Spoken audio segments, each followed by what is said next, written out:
తిరుమల తిరుపతి దేవస్థానం సంబంధించి నిన్న రాత్రి మనం వీడియో కూడా చూసాం.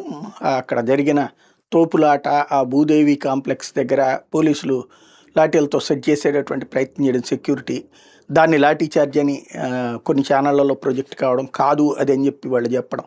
ఇది అసలు నాకు అర్థం కానిది ఏంటంటే, 2-3 రోజులు సెలవులు వస్తే ఆటోమేటిక్గా తిరుమలకి రష్ ఉంటుంది, టూరిజం స్పాట్స్కి రష్ ఉంటుంది. ఎందుకు అంచనా వేయలేకపోతున్నారు? కింద స్థాయి సిబ్బంది వాళ్ళందరికీ తెలుస్తుంది, పాలక మండలికి తెలియట్లేదా? ఉన్నతాధికారులకు తెలియట్లేదా? వాళ్ళకి కమ్యూనికేషన్ గ్యాప్ ఉందా?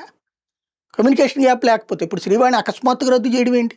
ఇలా జరుగుతుందని తెలిసినప్పుడు ఎప్పుడైనా సరే 25వ తారీఖు నుంచి 16-17వ తారీఖు దాకా జనవరి ఖచ్చితంగా ఉంటుంది. 25 క్రిస్మస్ తర్వాత డిసెంబర్ 31 దాకా కూడా కొన్ని అనేక చోట్ల క్రిస్టియన్ స్కూల్స్ ఎక్కువ ఉన్నాయి కదా, క్రిస్టియన్ కాలేజీలు, స్కూల్స్, అవన్నీ సెలవులు ఇచ్చేస్తాయి ఈ వారం 10 రోజులు. ఆ విధంగా ఒకటి దాంట్లో క్రిస్టియన్ స్కూళ్ళల్లో, క్రిస్టియన్ కాలేజీ క్రిస్టియన్సే కాదు కదా చదువుకునేది, అనే 100కి 90 మంది 80 మంది హిందువులే ఉంటారు కాబట్టి వాళ్ళందరికీ సెలవులు వస్తాయి, వాళ్ళందరూ అటు పరిగెడతారు. రెండోది వచ్చేటప్పటికి ఆ తర్వాత మళ్ళీ సంక్రాంతి సెలవులు వస్తాయి, మళ్ళీ జనవరి ఇప్పుడు ముక్కోటి ఏకాదశి ఇది ఉంటుంది, మళ్ళీ జనవరి సంక్రాంతి ఉంటుంది. దాదాపుగా సంక్రాంతి అయ్యేదాకా తిరుమల వెళ్ళాలనుకుంటే 1 రోజు 2 రోజుల పాటు 3 రోజులు ఎంత రష్లోనైనా పర్లేదు, మనం అలా ధనం పెట్టుకుని వెళ్ళాలనుకుంటే వెళ్ళడం ఈ 15-20 రోజులు.